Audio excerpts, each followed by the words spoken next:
really kind of break out fall camp, doing some really good things. I mean, how's it been kind of mentally just the start of the season and finally get your first action back after what I imagine it was, like I said, pretty frustrating couple weeks for you? Yeah, it definitely was frustrating. Since I've been here, I've kind of dealt with injuries. So this fall camp, I kind of got the swing of things, started playing good, started feeling like how I usually felt back in the day. And then get another injury was kind of blowing to my confidence, and just kind of long process to get back on the field. But then it was pretty exciting to get back on the field this week on Saturday versus Ohio State. And it was pretty good feeling to play Ohio State. As a kid, you dream to play a school like that or something. So my comeback game was versus them, and I was pretty excited to play. How would you describe the emotion? Your first catch, 5 yards. I mean, like you said, I think it was one of your first reps that you got back into the game. Yeah. One of my first reps, I caught the pass. It was pretty cool.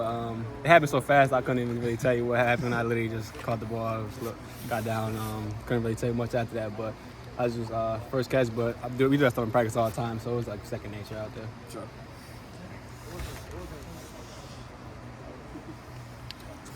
So what are some of the things that, now that you're back in the full swing of things, what are some things you're kind of pinpointing on that you can be like, hey, maybe I can give us a spark here and kind of continue to propel yourself on that upward trajectory? Yeah, so wherever they put me out in the field, I'm trying to just provide a spark. So depending on whatever position it is, maybe I get a handoff, maybe I get a quick out route. Whatever I get the ball, I'm trying to just be like a big play kind of person. Throughout camp, I was kind of making bigger plays. I like to have yak and stuff like that. So I feel like in that kind of game, if I get quick hits, I should be able to do something with the ball.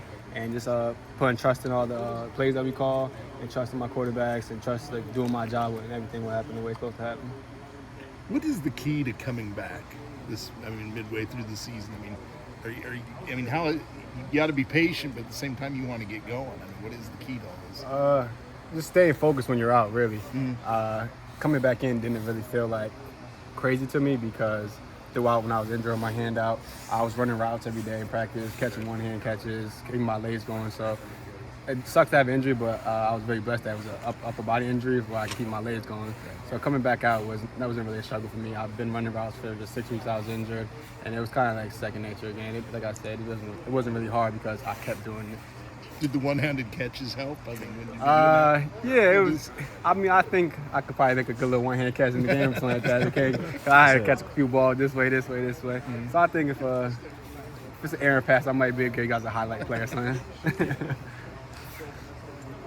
How have you kind of been able to keep afloat mentally? Like you said, you've struggled with injuries throughout the early portion of your college career. I mean, what are some keys to kind of, keeping your head up through it? I'm very confident where I was brought up. My mom instilled confidence in me since I was a little kid. So I just know that injuries is part of the game. It sucks that I've dealt a few injuries in my time, but it's part of the game. And as a man, you got to just work through stuff, and I had to work through those things. And I knew when my time came, my time's going to come. It's always light at the end of the tunnel. That's what I see it like. So whenever I had to get my chance to get back on the field, I know I was going to take full advantage of it. Do you still have to wear anything on your wrist when you play, or is it? Yeah, I wear like it's a motocross brace. Yeah, so it just keeps my hand from going back. Okay. Just preventative. So doesn't affect the way I play. I can still block fully. I can still catch fully, tuck the ball. So everything I need to be able to do, I can do with the brace. It's just more of a preventative thing.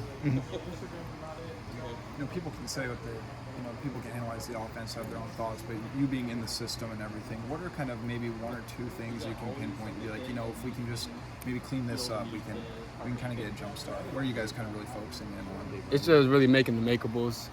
When we watch the film, we break the film down, we see everything happen, and we see if we do it just a little more, a little better each time, we'll make the plays that's being out there, because there's makeable plays for us. We're just like, we might mess up on a step with our route or not drop the ball or something like that, but it's always something that's like very easy that we just have to worry about the fundamentals and the basics, and when we do that stuff, everything else will take care of itself.